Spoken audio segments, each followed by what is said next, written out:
I just want to say, a lot of us think about American heroes, and I'm going to raise a name right now, and I just want a show of hands, but nobody has to say anything. Whether anybody has ever heard of a man named Oliver Sipple. Does anybody recognize that name? One person does.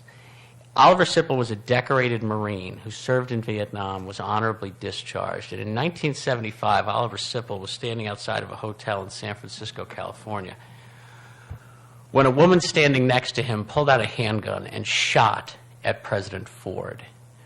He missed. She missed that shot. Her name was Sarah Jane Moore, but she hit somebody standing near Ford. And before she got off a second shot, Mr. Sipple actually got his hand on her gun and got his thumb between the firing pin and the hammer of that gun and wrestled that gun out of her hands and saved the president's life.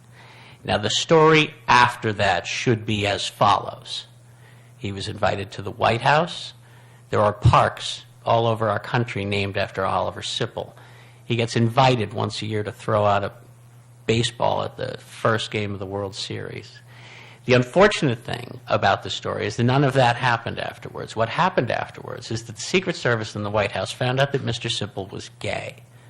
And as a consequence, they snubbed him. And they played down his role in saving the President of the United States. Now, the San Francisco Chronicle found that story to be so horrifying that it published a story about it, and it outed Mr. Sipple. Mr. Sipple's family in Iowa knew nothing about his being gay. And from that day that story was published until the day his mother died in 1979, she never spoke another word to him. And his father said, "Do not come to her funeral."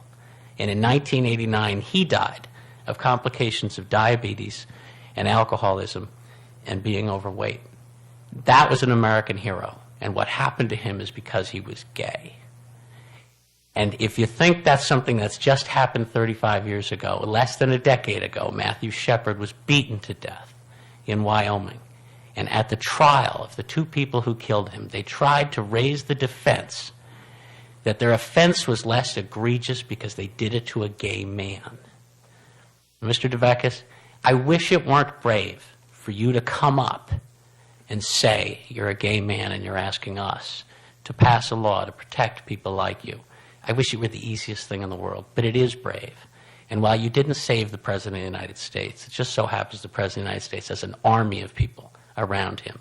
There's a whole bunch of 13, 14, 18, 25, 40-year-old people who don't have an army around them and who aren't sure if they want to go on living in the world they're in. And the step you took tonight and what you're asking us to do just might keep one of them from making a terrible decision.